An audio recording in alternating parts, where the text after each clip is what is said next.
This is Face the Nation, broadcasting live from the CNN IBN headquarters in New Delhi with Sagarika Ghosh.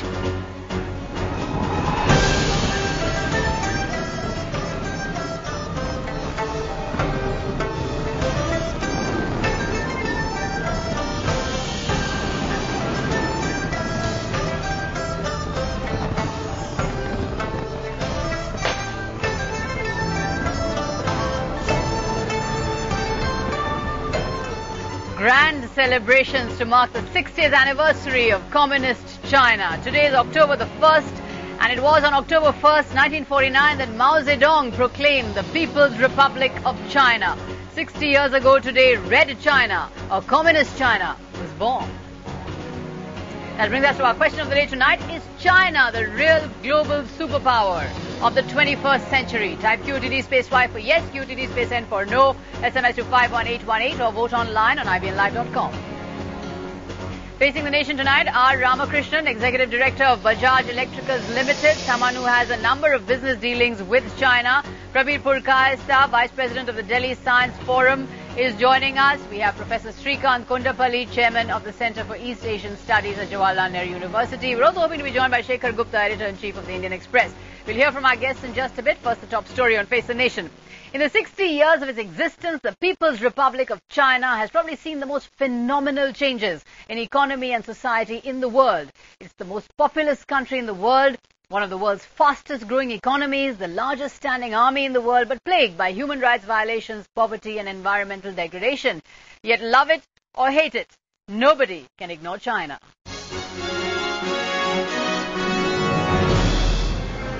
A grand reception in Beijing's Great Hall of the People. Present the top brass of China's Communist Party, including President Hu Jintao and Premier Wen Jiabao. As glasses were raised, the leaders toasted their country and, of course, themselves. We are at a new historical starting point. 40 years from now on, we will be celebrating the centenary of New China. By that time, a modernized socialist country, prosperous, democratic and culturally advanced, will stand firm in the east of the world. Elsewhere in Beijing, the flags and buntings were out. But large parts of the city were off limits to its citizens for security reasons. Armored vehicles were deployed at sensitive locations. Black-clad armed police were omnipresent. But people didn't seem to mind. I think China is the safest country in the world. But we cannot rule out the possibility of chaotic situation arising. Officials would not say where the threat could come from. But clearly recent disturbances in Xinjiang, in which 200 people died, and last year in Tibet, have made the authorities cautious. Nevertheless, the celebrations have been planned on a grand scale with parades and fireworks. I feel like we are blessed because we are not living in the troubled times. We should cherish our current life.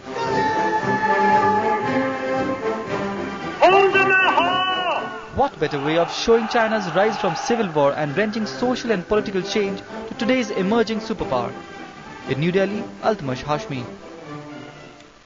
So the initial results now of our SMS poll on the 60th anniversary of Communist China. Is China the real global superpower of the 21st century? What are you telling us at the start of the show? In fact, there you have it, 55% yes, 45% no. Majority there saying yes, China is the superpower of the future. Let's get into Crossfire.